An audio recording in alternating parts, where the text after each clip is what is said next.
नमस्कार। वक्त बड़ी बहस का है। मैं हूं राजेश कुमार। चुनाव आयोग की प्रेस कॉन्फ्रेंस में अब करीब आधे घंटे का वक्त बचा है। इसके साथ ही माना यह जा रहा है कि इलेक्शन कमीशन पश्चिम बंगाल, असम, केरल, तमिलनाडु और केंद्र शासित पुडुचेरी प्रदेश में होने वाले चुनाव की तारीख का ऐलान कर सकता है। इस प्रेस कॉन्फ्रेंस के लिए 4:30 बजे का वक्त तय किया गया है और इस 5 राज्यों में होने वाले चुनाव में इस बार सबसे ज्यादा नजर पश्चिम बंगाल के चुनाव पर है। इसकी वजह है बंगाल में चल रही वर्चस्व की लड़ाई, जहां बीजेपी अपना पूरा जोर आजमा रही है, तो वहीं दूसरी तरफ ममता बनर्जी भी भारतीय जनता पार्टी को टक्कर देने की तैयारी में है। ऐसे में चुनाव की तारीख का ऐलान होने के बाद हर पार्टी की रणनीति भी बदल जाएगी और इस बीच इलेक्शन कमीशन की आज की प्रेस कॉन्फ्रेंस पर सभी की नजर रहेगी। लेकिन इस बीच पश्चिम बंगाल के चुनाव को लेकर बीजेपी की क्या तैयारी है और टीएमसी किस तरह भारतीय जनता पार्टी का जवाब देने की तैयारी कर रही है, सब कुछ जानने की कोशिश हम इस आज की चर्चा में करेंगे। हमारे साथ अब से कुछ देर में एक वरिष्ठ पैनल जुड़ेगा, उनसे समझेंगे कि आखिर ये 5 राज्यों के जो चुनाव होने वाले हैं और इसमें सबसे ज्यादा जो फोकस रहेगा वो रहेगा पश्चिम बंगाल में, क्या कुछ होने की तैयारी है, क्या मुद्दे रहेंगे, किस तरीके से चुनाव होगा और जनता के जहन में क्या मुद्दे हैं, राजनीतिक पार्टियों की क्या तैयारी है, किस तरीके से मतदाताओं को अपनी ओर आकर्षित किया जाएगा। क्योंकि हर पार्टी के जो दिग्गज हैं वो चुनावी मैदान में पहले से ही जुटे हैं। हालांकि अब तो सिर्फ तारीख का ऐलान होना है, लेकिन उससे पहले ही जो दिग्गज हैं वो चुनावी तैयारियों में पहले से जुटे हुए हैं। कहीं रैलियां की गई, कहीं पे रोड शो किए गए, कहीं पे दूसरे कार्यक्रम करके मतदाताओं को लुभाने की कोशिश की जा रही है। अब बड़ी बात यह है कि आज जब ऐलान होगा इन 5 राज्यों के विधानसभा चुनाव का, उसके बाद क्या होगा। हम आज तैयारियों को लेकर बात करेंगे। हम बात करेंगे कि आखिर किस तरीके से राजनीतिक पार्टियों को अपने लिए क्या उम्मीदें हैं, चाहे पश्चिम बंगाल हो, चाहे असम हो, चाहे पुडुचेरी और दूसरी जगह वो तमाम जहां पे आज चुनाव का ऐलान होना है।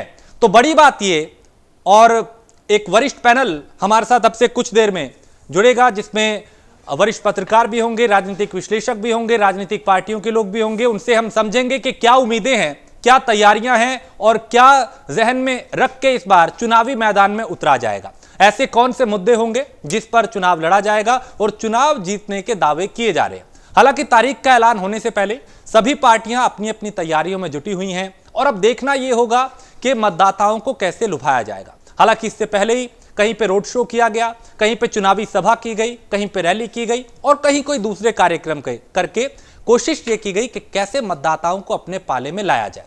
खासकर पश्चिम बंगाल की अगर बात करें तो वहां पे अब जो चुनाव है वो बीजेपी बनाम टीएमसी होगा, यानी टक्कर जो है वो भारतीय जनता पार्टी और टीएमसी में होगी। और इस टक्कर में क्या मुद्दे रहेंगे और किस तरीके से उन पे फोकस रहेगा, ये भी हम जानने की कोशिश करेंगे। हमारे साथ एक वरिष्ठ पैनल अब जुड़ चुका है, जिसमें गुलरेज शेख है, प्रवक्ता भारतीय जनता पार्टी के, अभिषेक बगची है, टीएमसी समर्थक, रवि अरोड़ा है, राजनीतिक विश्लेषक, और विवेक प्रकाश है, प्राइम न्यूज के सीनियर एग्जीक्यूटिव एडिटर। आप सभी का बहुत स्वागत है प्राइम न्यूज में। सबसे पहले गुलरेज जी, मैं आपके पास आऊंगा, क्योंकि भारतीय जनता पार्टी ने पश्चिम बंगाल में चुनाव की तारीख से पहले ही पूरी ताकत झोंक रखी है। क्या उम्मीदें हैं इस बार वहां पे आप लोगों को? देखिए, हमें उम्मीदें सभी जगह बहुत अच्छी हैं और जहां तक चुनावों की तारीख की बात है, इस प्रकार से हम ईद के चांद की प्रतीक्षा करते हैं या दिवाली पर जो पटाखा फोड़ने का हमारा मुहूर्त होता है उसकी प्रतीक्षा करते हैं। एक डेमोक्रेटिक लोकतांत्रिक पार्टी होने के नाते और एक लोकतांत्रिक कार्यकर्ता होने के नाते इसको लोकतंत्र के महापर्व के रूप में सेलिब्रेट करते हैं और हम उल्लासित होते हैं। उस उल्लास की घड़ी की हम प्रतीक्षा कर रहे हैं और मुझे अपेक्षा है कि सभी राज्यों में कमल खिलेगा, बहुत अच्छी जीत होगी, कार्यकर्ताओं की जो मेहनत है वो रंग लाएगी। लेकिन गुलरेज जी देखिए, इसमें कोई शक नहीं कि आप लोग मेहनत कर रहे हैं, चुनावी सभाएं की जा रही हैं, दिग्गज वहां पे हैं, चाहे गृह मंत्री हो, प्रधानमंत्री हो, तमाम दूसरे मंत्री वहां पे पहुंचे तारीख के ऐलान से पहले ही। मैं ये जानना चाहता हूं कि पिछली दफा जब विधानसभा चुनाव में आप लोगों की 3 सीटें आई थी, इस बार जो जोर आजमाइश की जा रही है, जो पूरी ताकत झोंकी जा रही है, इस बार की उम्मीदें क्या है?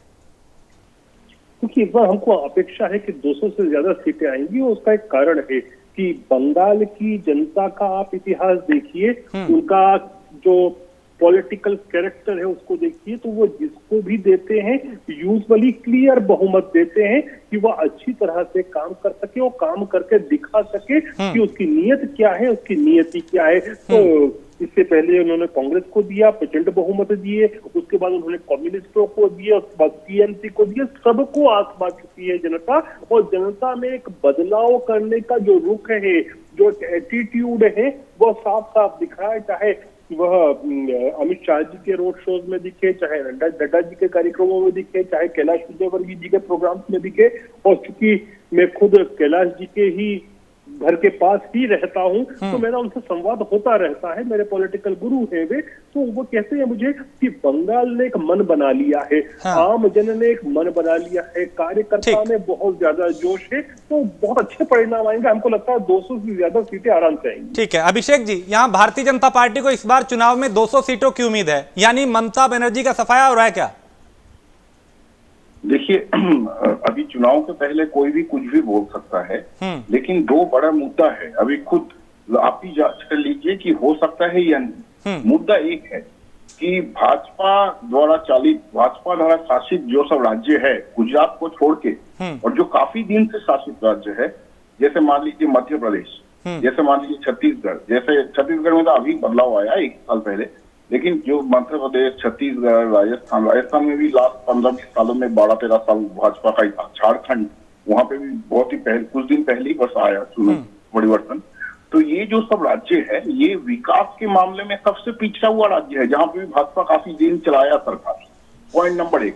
दूसरा पॉइंट है, गुजरात को छोड़ दीजिए, बाकी सब राज्य सबसे पीछे है विकास में, इसमें कोई दो राय नहीं है। जो भी जहां पे भी भाजपा छुआ, वो सब राज्य बर्बाद हो गया विकास के मामले और ह्यूमन डेवलपमेंट इंडेक्स के मामले। दूसरा पॉइंट है, ये लोग भाजपा ने जो anti Hindu policy, Hindu Bengali policy लिया, इसने आसाम एनआरसी में बोले थे कि बांग्लादेशी मुस्लिम्स को आइडेंटिफाई किया जाएगा। हुआ क्या कि 19 लाख जो एनआरसी में निकला गया, उसमें से 12 लाख है हिंदू बंगाली। तो इसका आप अगर बारीकी से देखेंगे, लोकसभा चुनाव के बाद जब विधानसभा चुनाव हुआ था, उपनिर्वाचन हुआ था, तो 3 विधानसभा चुनाव में टीएमसी ने जीत गया, लोकसभा चुनाव के बाद। तो क्यों हुआ? क्योंकि एनआरसी में जो 19 लाख में से आप 12 लाख हिंदू को निकाल दिए, फिर आपने बोले कि सीएए का रूल्स, यानी आप ये कह रहे हैं कि सीएए और एनआरसी का जो मुद्दा है वो यहाँ पे केंद्र में रहेगा। मैं ठीक है, दोबारा आता हूँ अभिषेक आपके पास। एनआरसी में जो एंटी हिंदू स्टेप है इनका, और जो देखिए आर्टिकल 370 में ये लोगों ने रूल फ्रेम कर दिया, तब कोई बहाना नहीं मारा कि हमारे पास पैंडेमिक है, ऐसा कोई बहाना नहीं मारा। लेकिन जब सीए का रूल फ्रेम करना गया, तब वो लोग बोले कि नहीं, अभी हिंदू बंगाली को थोड़ा घुमाओ, पका दो। नहीं, लेकिन कई राज्यों में अभिषेक जी 370 का जिक्र करके वोट मांगे गए, उसको एक उपलब्धि के तौर पे देखा जा रहा था। चलिए मैं आगे इस पे आपसे बात करूंगा। ठीक है रवि अरोड़ा जी, इस बार का जो चुनाव है वो कितना अलग होगा और क्या मुद्दे रहने वाले हैं जिसपे चुनाव पूरा होने की तैयारी है, जिसपे मतदाताओं को साधने की कोशिश होगी? देखिए, सबसे बड़ी बात यह है कि पश्चिम बंगाल के अंदर मैं समझता हूं इस बार विकास के मुद्दे को ऐसे हटकर कहीं ना कहीं तुष्टीकरण और ध्रुवीकरण की रणनीति हैवी रहेगी। और मैं समझता हूं पूरी तरह से जैसे जैसे इलेक्शन अब आगे देखेंगे आप, तो जिस प्रकार से तृणमूल कांग्रेस है, कहीं ना कहीं पूरी तरह से तुष्टीकरण की राजनीति पे सवार हो चुकी है, और इस कारण भारतीय जनता पार्टी को भी ध्रुवीकरण की राजनीति करनी पड़ी। आप देखें शुरू से आज तक जो इतिहास रहा है, जो जैसे सीपीएम के समय में आप देखते थे कि उसके सामने भी जब जो केंद्र की राजनीतिक पार्टियां होती थी, वो कभी भी सत्ता में वहां नहीं आ पाई। वो बेशक से केंद्र में उनका अलायंस रहा है, लेकिन स्टेट में उन्होंने काफी लंबी पारी खेली। उसके बाद जब टीएमसी आई, तो टीएमसी ने भी एक लंबी पारी खेलने की पूरी तैयारी कर ली थी। ऐसा नहीं है, विकास भी किया है और ममता बनर्जी ने बहुत विकास किया है, इसको हम नहीं नकार सकते। परंतु आज जो इलेक्शन होने जा रहे हैं, इस बार जो इलेक्शन होने जा रहे हैं, वो पूरी तरह से ध्रुवीकरण और तुष्टीकरण की राजनीति पे केंद्रित रहेंगे। और ये कोई ऐसा नहीं कि इससे पहले भी ऐसा होता रहा है, परंतु इस बार लड़ाई जो है केंद्र की और स्टेट की पार्टी की है, ये अपने आप में बड़ी बात है। और खासकर जैसे जैसे ओवैसी साहब का जिस प्रकार से आपने देखा, उसको रैली करने की परमिशन मठिया ब्रिज में नहीं दी।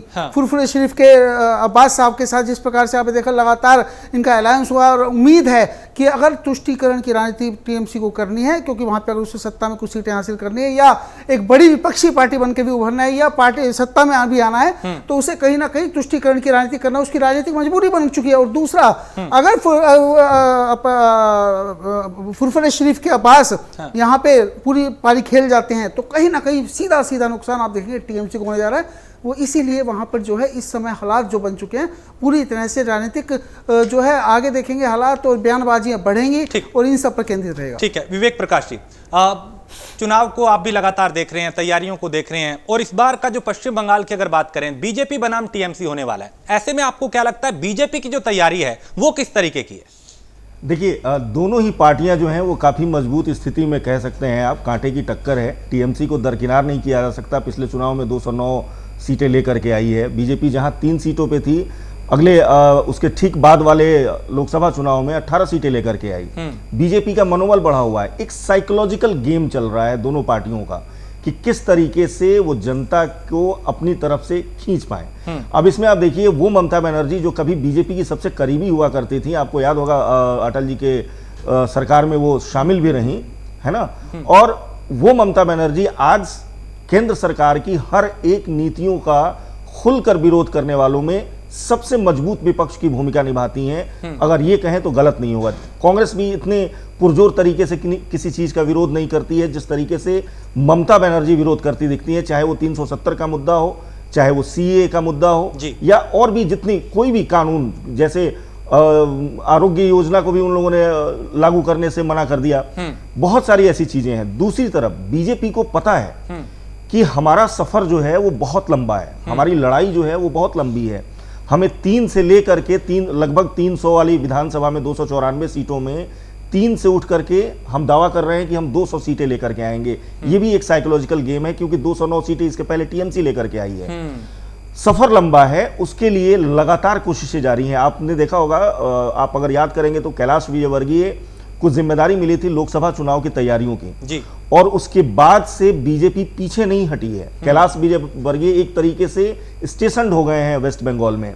बीजेपी ने अपने 7 सांसदों की एक अलग स्पेशल टीम बनाई, जिनके जिम्मे वेस्ट बंगाल की लगभग हर सांसद के जिम्मे 6 सीटें हैं। ये 7 नेताओं के भी नाम जो आप जानते हैं, नरेंद्र सिंह तोमर हैं उसमें, आपको गजेंद्र शेखावत, संजीव बालियान, मनसुख मांडविया, प्रहलाद सिंह पटेल, अर्जुन मुंडा, केशव मौर्य, ये 7 ऐसे बड़े नेता हैं बीजेपी के जिनको बीजेपी ने अपनी एक स्पेशल असाइनमेंट के जरिए वहां उतारा है। और पिछले कई महीनों से ये लोग लगातार कोशिश कर रहे हैं कि बीजेपी की जो वहां जमीन है जी, उसको मजबूत करें। और सबके जिम्मे 6 विधानसभा सीटें दी गई हैं, सॉरी लोकसभा सीटें दी गई हैं, 42 लोकसभा सीटों में एक उनको, ताकि अब आप सोचिए कि इस तरीके की रणनीति अपनाकर अगर बीजेपी वहां जाती है तो वो कितनी मजबूत स्थिति में आएगी, इसका जरा सा अंदाजा आपको लोकसभा चुनाव में मिल चुका है। और मुझे लगता है कि बीजेपी बहुत ही अच्छा प्रदर्शन करने वाली है इस बार के चुनाव में। यानी टक्कर कांटे की है इस बार, बीजेपी और टीएमसी के बीच में मुकाबला जबरदस्त होने वाला है।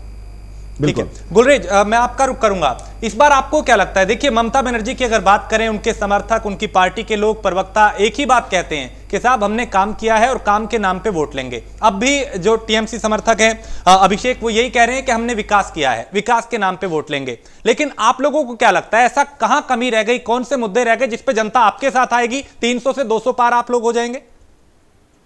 सबसे बड़ा मुद्दा तो यही है कि पिछले कुछ दशकों में लगातार बंगाल को कंगाल किया गया है और ये तिकड़ी रही है। उसमें सबसे पहले कांग्रेस की उस तिकड़ी में, उसके बाद वामपंथी थे, वामपंथी को हराने के नाम पे ममता दीदी आई, लेकिन वो सुपर वामपंथी बनकर बैठ गई। दादा तो दादाओं की जगह अब दीदी बनकर दादागिरी चलती थी, अब दीदीगिरी हो रही है। तो बंगाल की जनता जो है बहुत पढ़ी लिखी होती है, बहुत बुद्धिमान जनता है, वो कहीं ना कहीं चाहती है कि मेन स्ट्रीम होना। कुछ देर पहले जो हमारे मित्र कह रहे थे कि जहां जहां भारतीय जनता पार्टी है, अदर देन गुजरात, वो सब राज्य पिछड़े हुए हैं। तो थोड़ा सा मैं इनका ज्ञानवर्धन करना चाहूंगा कि स्पेशली 2-3 राज्य, मध्य प्रदेश, राजस्थान, छत्तीसगढ़, ये राज्य बीमारू राज्यों की श्रृंखला में आते थे। और जब से भारतीय जनता पार्टी के पैर पड़े हैं, विस्तार हुआ है, सरकारें बनी है, इन राज्यों को बीमारू राज्य की श्रृंखला से बाहर निकाला गया है। मैं मध्य प्रदेश में बैठा हूं। मध्य प्रदेश में जब हमने कांग्रेस का सत्ता आज से 13 साल 14 साल पहले ली थी, तब स्थिति यह थी कि यहाँ पर केवल जो बजट हुआ करता था वो 20,000 करोड़ का हुआ करता था, उसको 2 लाख करोड़ तक लाए। उसी प्रकार राजस्थान में, उसी प्रकार अलग अलग प्रांत है। तो हमारी गाथा तो विकास करने की ही गाथा है और उसी गाथा से हम बंगाल को जोड़ना चाहते हैं। देखिए, जब भारत स्वतंत्र हुआ था तब बंगाल की क्या हैसियत थी हम तब जानते हैं कि बॉम्बे के कंपैरिजन में कैलकाटा आता था। आज क्या आता है? आप खुद ही अपने आप से सवाल पूछिए कि बंगाल को कंगाल किन लोगों ने किया? या तो कांग्रेसियों ने किया, या ममता ने किया, या फिर वामपंथियों ने किया। और ममता क्या है? वामपंथी का सुपर जो वामपंथी रूप है वही है। पूरा की पूरा कैडर जो था, जो कम्युनिस्ट पार्टी के गुंडे हुआ करते थे, उन गुंडों की भर्ती करके ही तो अपना कैडर बनाया है ममता ने। तो ममता इज इक्वल टू वही से चला जा रहा था। अब वो बंगाल की जनता चेंज चाहती है, इसलिए हमको ममता दे रही है। अभिषेक, आप लोगों को अपने ऊपर कितना भरोसा है कि आप लोग, ठीक है, कि आप लोग इन मुद्दों को लेके जाएंगे? आपने इतने वर्षों में ये काम किया है और जनता आज भी आपके साथ रहेगी। चूंकि परिवर्तन की जो एक तरीके से सुगबुगाहट है वो राजनीतिक विश्लेषक भी बता रहे हैं, और अपने लिए खैर चलिए वो तो पार्टी के प्रवक्ता है, उनको अपने लिए उम्मीदें हैं कि हम 200 से ज्यादा सीटें लाएंगे। लेकिन आपको क्या लगता है अपने लिए कि नहीं, हमने काम किया, जनता हमारे साथ ही रहेगी, झिटकेगी नहीं? देखिए, 1 से 1.5 मिनट का आपसे समय मांगूंगा, बस 1 से 1.5 मिनट का, क्योंकि बाकी लोगों को काफी मिला है जी। तो मैं कुछ आपसे बोलना चाहता हूँ। ये जो भारत में जो सब राज्य काफी आगे है इंडस्ट्री के मामले में, चाहे महाराष्ट्र बोल लीजिए, चाहे कर्नाटका बोल लीजिए जहाँ पे IT बूम हुआ है, यहाँ पे तमिलनाडु बोल लीजिए, तो हर एक राज्य में आप देखेंगे कहीं पे लॉन्ग टर्म भाजपा रहा हो ही नहीं सकता, क्योंकि डेवलपमेंट के साथ इनका रिश्ता तो है नहीं। महाराष्ट्र में 2009 में 2008 का एक्सप्लोजन के बाद भी एनसीपी कांग्रेस का गवर्नमेंट आया था। खाली देवेंद्र फडणवीस का 2014 से कुछ 5 सालों का सरकार था, और उसके पहले मनोहर जोशी और गोपीनाथ मुंडे का। तो कुछ Maharashtra has been largely ruled by Congress NCP, and Tamil Nadu और कर्नाटका भी मोस्टली। कर्नाटका में भाजपा का जो सरकार है अभी तक 2 बटा दिया है। पहला। दूसरा बात है, कुछ आंकड़े आपको देखना है। ये जो आप बेसिक ह्यूमन डेवलपमेंट इंडेक्स देख लीजिए, कि आप मैटरनल मोर्टेलिटी रेट देख लीजिए, इन्फेंट मोर्टेलिटी रेट देख लीजिए, ग्रॉस एनरोलमेंट रेशियो देख लीजिए एजुकेशन में, या जो अभी ये लोग तो अनएम्प्लॉयमेंट सर्वे बंद कर दिए। बीएमआरआई का जो रिपोर्ट आता है बेरोजगारी का, तो बेरोजगारी का रिपोर्ट में भी बंगाल में अनएम्प्लॉयमेंट इज लेस देन 5%। लेकिन ये सब मुद्दा होने वाला नहीं है, क्योंकि इनको एक ही टेम्पलेट में रन कर रहे हैं ना, कि तुष्टिकरण। इसमें मामले में आपको सीधा एक सवाल है कि ये लोग हिंदुओं का नाम पे, हिंदुओं के नाम जो वोट मांग रहे हैं, यही लोग हिंदू बंगाली का जब मुद्दा आता है, 19 लाख में से 12 लाख हिंदू बंगाली को आसाम एनआरसी में निकाल दिया, जो मीडिया ने खास कवर नहीं किया। जब बोले थे ये लोग बांग्लादेशी घुसपैठियों को निकालेंगे, वो हिंदू बंगालीज को निकाला, और जो सीएए से इनसे रिलीफ मिल सकते थे इनको दिया नहीं।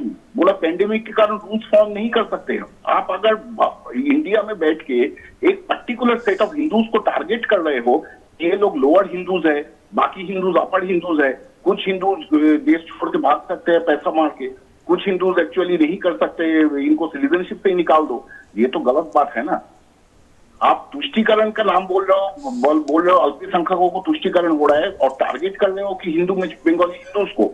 और ये जो दूसरा पॉइंट है, ये एक स्टेट को कंगाल बोलने का कल्चर, कभी सुने हो कोई भी वेस्ट बंगाल रेसिडेंट कभी बिहार को, झारखंड को, राजस्थान को, मध्य प्रदेश को, उत्तर प्रदेश को कभी कंगाल बोले हैं? हाँ। ये कल्चर ये लोगों ने लाया है। तो वेस्ट बंगाल में अभी भी 70% हिंदू पॉपुलेशन है। हाँ। तो आप जब एक्चुअली कंगाल बोल रहे हो एक राज्य को, आप बोल रहे हो कि हिंदू बंगाली सब कंगाली है। चलिए, आपको जवाब गुलरेज दे रहे हैं इस बात का। देखिए, आपने जो पॉइंट उठाए हैं इसका जवाब गुलरेज दे रहे हैं। Gulrez Shaikh, you are using an abuse. कंगाल आप किसी को बहुत जल्दी से गुलरेज, दूसरे लोग भी मुझे जाना है, बहुत शॉर्ट टिप्पणी कीजिए। देखिए राजेश, आपने देखा पूरी पैनल में सांप्रदायिकता कौन फैला रहा है? ये टीएमसी फैला रही है। धर्म के नाम पर वोट बांटकर कौन कोशिश कर रहा है चुनाव जीतने की? वह टीएमसी कर रही है। यही इनका चरित्र है। इसीलिए मैं बार बार कहता हूं कि ये सांप्रदायिक पार्टी नहीं है, ये बहुसांप्रदायिक पार्टी है, मल्टी कम्युनल पार्टी है ममता दीदी की टीएमसी। और जहां तक हमने बंगाल को कंगाल करने की बात की, ये ऐतिहासिक तथ्य है कि Bengal is known for its riches. पैसे के लिए जाना जाता था बंगाल, उसको कंगाल किसने किया? कांग्रेस और कम्युनिस्टों को ममता ने किया। ठीक है, आप वही बात कह रहे हैं जो पहले कही थी। ठीक है गुलरेज, मैं दोबारा आता हूं आपके पास। रवि प्रकाश जी, रवि अरोड़ा जी, आप ये बताएं कि ध्रुवीकरण की आप बात कर रहे थे, और हमने सुना कि टीएमसी और बीजेपी समर्थक जो हैं, प्रवक्ता हैं और एक समर्थक, वो ये कह रहे हैं कि हाँ देखिए ये मुद्दे रहेंगे, यानी विकास से हटके जो आप कह रहे हैं उसी बात में दम नजर आ रहा है कि इस बार का जो चुनावी मुद्दा होगा वो कहीं ना कहीं डराने वाला होगा कि देखिए साहब ये हो जाएगा, अगर वो आ गए तो वो कहेंगे साहब ये हो जाएगा। देखिए, पिछले कई सालों में राजनीतिक हिंसा जिस प्रकार से बढ़ी है, आपको ये समझना होगा कि बंगाल के अंदर जब सीपीएम की सरकार हुआ करती थी तब एक क्लब कैडर वहाँ चलता है। वहाँ पे फैसले जो है, आप थाने में रिपोर्ट दर्ज कराने चला जाइए, आपकी रिपोर्ट दर्ज नहीं होगी। वहाँ पंचायत ही, वहाँ जो क्लब कैडर बना हुआ है वो तय करता है कि इस पर मुकदमा होगा या नहीं होगा, फैसले वहीं तय कर लिए जाते हैं। और ऐसा ही चलता आ रहा है। जो क्लब कैडर के लोग पहले सीपीएम के साथ हुआ करते थे वही जाके बाद में टीएमसी के साथ बने, और ऐसा कुछ नया नहीं होने जा रहा है। यही लोग आगे बीजेपी के साथ जुड़ रहे हैं। कुल मिला के बात यह है कि वहाँ पर पश्चिम बंगाल के अंदर राजनीतिक हिंसा एक बहुत बड़ी चीज हो चुकी है, और ऐसे में ध्रुवीकरण और तुष्टीकरण की राजनीति करना दोनों ही पार्टियों की मजबूरी बन चुकी है। क्योंकि अगर भारतीय जनता पार्टी को वहाँ पे सत्ता में आना है तो उसको वहाँ पे ध्रुवीकरण की राजनीति करनी पड़ेगी, और बिना टीएमसी, अगर टीएमसी में अगर तुष्टीकरण की राजनीति नहीं कर रही है तो क्यों नहीं ओवैसी को परमिशन दे दी मठीबरी में रैली करने के लिए, जबकि वो जो जानती हैं कि एक बड़ा वोट बैंक जो मुस्लिम समुदाय का है वो कहीं ना कहीं पार्टी से मुंह मोड़ सकता है अगर ये लोग खड़े हो जाते हैं, तो कहीं ना कहीं पूरी तरह से दबाव में है। हाँ। जिस प्रकार से रोज आप देख रहे हैं कि उनके कैंडिडेट टूटकर जो है टीएमसी के टूटकर बीजेपी में जा रहे हैं, तो ये कहीं ना कहीं उसके हौसले बुलंद कर रही है भारतीय जनता पार्टी के। और खासकर सीए और एनआरसी जैसे मुद्दे पर जिस प्रकार से वो विरोध करी, जितने भी सीमावर्ती इलाके हैं, जितना सीपीएम के समय में वहाँ से बांग्लादेशियों का वहाँ पे यहाँ पे जगह दी गई रहने के लिए, तो वही लोग आज कहीं ना कहीं बीजेपी को लगता है वो इसीलिए नहीं चाहती टीएमसी कि ये मुद्दे खत्म होने चाहिए, ये सरकार का विड्रॉल कर ले, ये इन्हीं मुद्दों पर इसलिए लड़ाई लड़ना चाहती है शुरू से। और उसको उम्मीद है कहीं ना कहीं इन इलाकों में, जैसे मुर्शिदाबाद है, मालदा है, रायगंज है, ये सब इलाके कहीं ना कहीं पूरी तरह से। और यहाँ पे एक बात और बता दूं मैं आपको, हाँ। कि ओवैसी साहब का बहुत बड़ा दबदबा बन चुका है आज की डेट में। मेरी सुबह भी मुर्शिदाबाद कई लोगों से बात हुई, रायगंज में भी बात हुई, तो वो लोग कहीं ना कहीं इस बात को मानते हैं कि कहीं ना कहीं हम लोग जो है ओवैसी साहब को पसंद करते हैं। तो ये बहुत बड़ी बात नहीं, तो इसका नफा नुकसान किसको होगा अगर ओवैसी वहां पे आते हैं और अच्छे नंबर ले आते हैं? तो इसका नफा नुकसान पूरी तरह से 100% नुकसान उसका सिर्फ और सिर्फ टीएमसी को होगा अगर ओवैसी साहब वहां सीधा फायदा बीजेपी को, सीधा फायदा बीजेपी को मिलेगा। जो चीजें आपको बिहार के चुनावों में देखने को मिली, और कहीं ना कहीं जो एक आरोप लगता रहा है कि ये बी पार्टी है बीजेपी की, ओवैसी साहब की, तो ये लोग दोबारा इस बात को कहेंगे कि ये शायद कहीं ना कहीं जैसा बिहार में हुआ था, कि वहां पे नुकसान, वहां पे आरजेडी और दूसरे गठबंधन को होता। विवेक जी, इस बार का जो बंगाल का चुनाव होने वाला है, लगता है कि वो जो बुनियादी मुद्दे हैं उनसे हटके ध्रुवीकरण और जो बांटने वाली, तुष्टीकरण वाली जो बातें हो रही हैं उस पर ज्यादा केंद्रित रहेगा?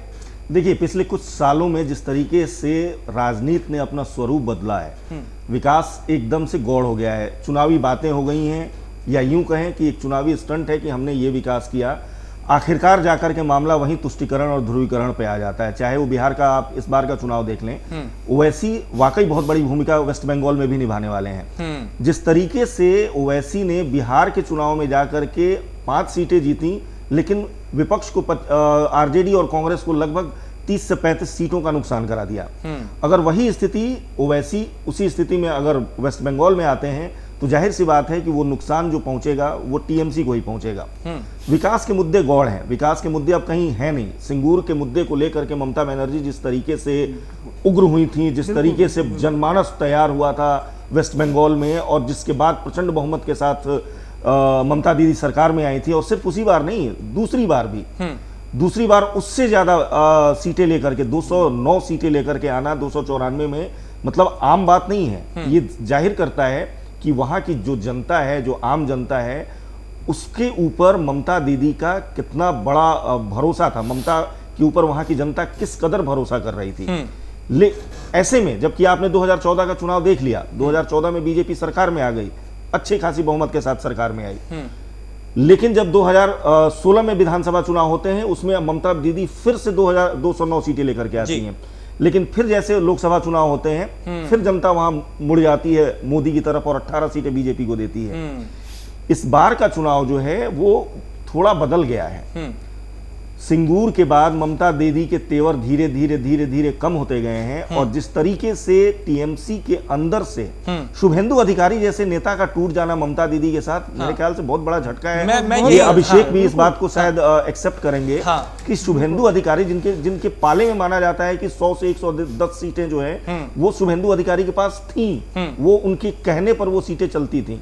तो मेरे ख्याल से अभिषेक इस बात को एक्सेप्ट करेंगे कि शुभेंदु अधिकारी जैसे नेताओं का टीएमसी से टूटना नुकसान नुकसान पहुंचाएगा, लेकिन इसकी वजह क्या है ये मैं जानना चाहूंगा जरूर अभिषेक। बिल्कुल विवेक जी, और मेरे जहन में भी यही सवाल आ रहा था और अगला, लेकिन आपने अभिषेक जी पे वो डाला, हम उन्हीं से जान लेंगे। अभिषेक जी, आप पिछले कुछ दिनों में, कुछ महीनों में वो तमाम पार्टी के दिग्गज जो कई दशकों से आपके साथ थे, एक एक करके उन्होंने पार्टी का साथ छोड़ दिया है, उसकी भरपाई कैसे हो पाएगी? क्योंकि ये बड़े मतदाता को, बड़े इलाकों को प्रभावित करने वाले लोग थे। देखिए, इसमें आपको एक चीज देखना पड़ेगा, जो बीजेपी जो क्रिएट करता है वो है एक वर्चुअल रियलिटी। ये जो बनाने का कोशिश कर रहा है, ये लोग पिछले 1-1.5 साल से बोल रहे थे लोकसभा चुनाव के बाद से ही कि हम लोग के पास पूरा ममता बनर्जी का 60-70 विधायक आ जाएंगे और हम लोग सरकार बना लेंगे, सरकार खत्म भी नहीं कर पाएगा, अपना पूरा समय तक रह भी नहीं पाएगा। तो आखिर में क्या हुआ कि 8, 9, 10 विधायक के आसपास ये लोग गए भाजपा के पास।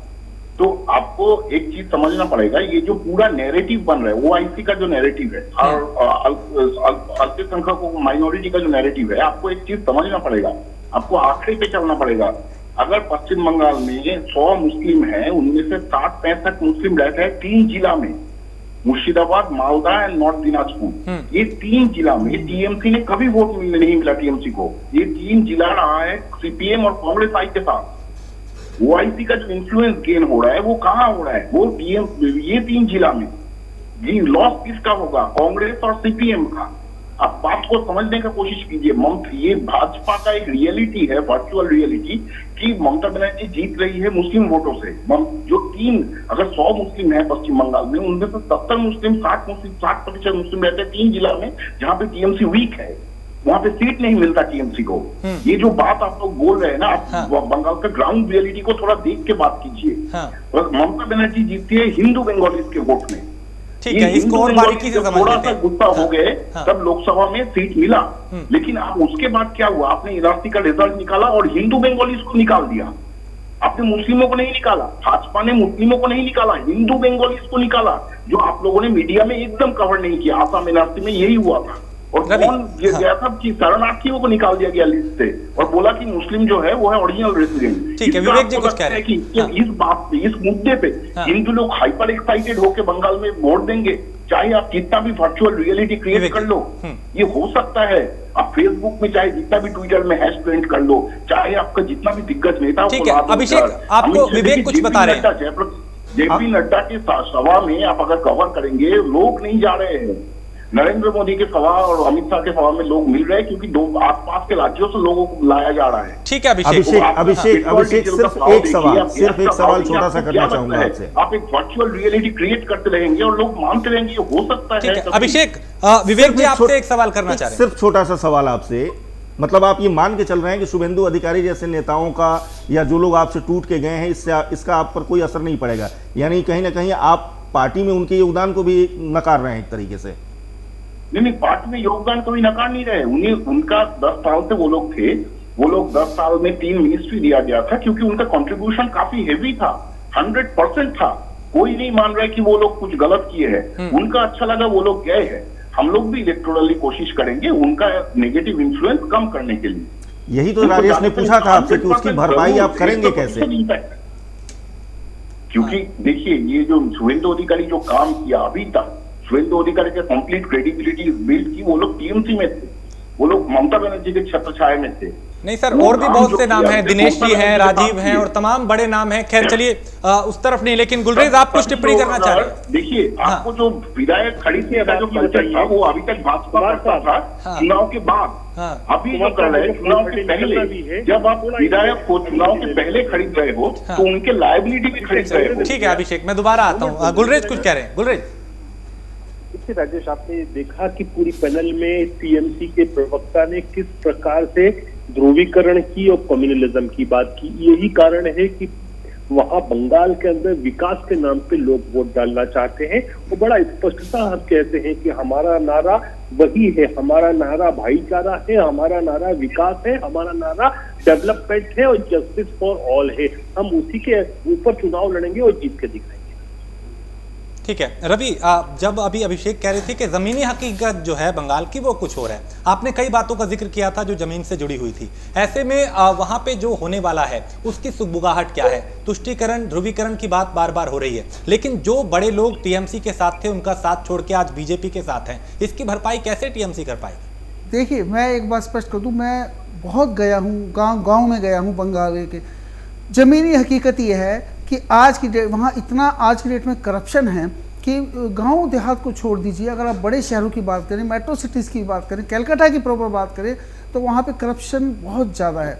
और सबसे बड़ी बात यह है कि लोग वहाँ पे जिस उम्मीद के साथ ममता को लेकर आए थे वो उन्हें वहाँ नहीं मिला। बेशक से वहाँ छोटे छोटे गांव में सड़कें बना दी गई हैं, मैंने खुद देखी है आंखों से, बहुत अच्छा काम कर रखा है, वो सब ठीक है, लेकिन एजुकेशन, रोजगार, बहुत सारी ऐसी चीज़ें विकास की थी जो ममता दीदी चाहती जो कर सकती थी, पर वो सब नहीं हुआ। लेकिन आज अब जो हालात बन चुके हैं वहाँ पे, इस बार अगर अभिषेक जी कह रहे हैं कि विधायकों को खरीदा जा रहा है इलेक्शन से पहले खरीदा, तो आप मुझे बता दीजिए लोकसभा में इतनी सफलता भारतीय जनता पार्टी ने कैसे ले ली? अगर ये आप प्रैक्टिकल ग्राउंड जीरो पर जब जाएंगे तो आपको देखने को मिलेगा कि वहाँ पे लोग जुड़ रहे हैं भारतीय जनता पार्टी से। और खासकर इस बार ममता दीदी को खुद को लग रहा है कि बहुत बड़ा खतरा उनके ऊपर है, मंडरा रहा है, सत्ता में दोबारा आना बहुत मुश्किल लग रहा है, शायद इसीलिए वो इतनी मेहनत कर रही हैं। और वहाँ पे मैं डेली, मेरे पास कमेंट आ रहे हैं, मैसेजेस आ रहे हैं, खासकर नंदीग्राम से लेकर पूरे बंगाल के, तो मैं ये एक चीज़ महसूस कर पा रहा हूँ कि कहीं ना कहीं लोगों को, खासकर मुस्लिम समुदाय के लोग भी चाहते हैं कि कुछ बदलाव हो, लेकिन क्या है कि वो बीजेपी को साथ खड़े नहीं हो सकते, तो उनको कहीं ना कहीं उम्मीद लगती है, जैसे ओवैसी है, फुरफुर शरीफ के पीरजादा हैं, तो ये सब उम्मीद की किरण उनके जगा रहे हैं। लेकिन मैं समझता हूँ कि ममता दीदी को दोबारा आने के लिए बहुत मेहनत करनी पड़ेगी और उनका इतना आसान नहीं है इस बार आना, इस बार उनकी राह बहुत मुश्किल है। विवेक जी, यहाँ पश्चिम बंगाल की जो जनता है उसके मूड को भाप पाना राजनीतिक पार्टियों के लिए मैं निकलने से पहले टिप्पणी करना चाहता हूँ। हाँ चलिए, आप पहले टिप्पणी कर लीजिए, बहुत शॉर्ट में कीजिएगा। देखिए, हम अभिषेक से एक विषय पे जरूर पूछे, क्योंकि जो बहुत सारे लोग टीएमसी छोड़ के भारतीय जनता पार्टी में आ रहे हैं, और जब मेरा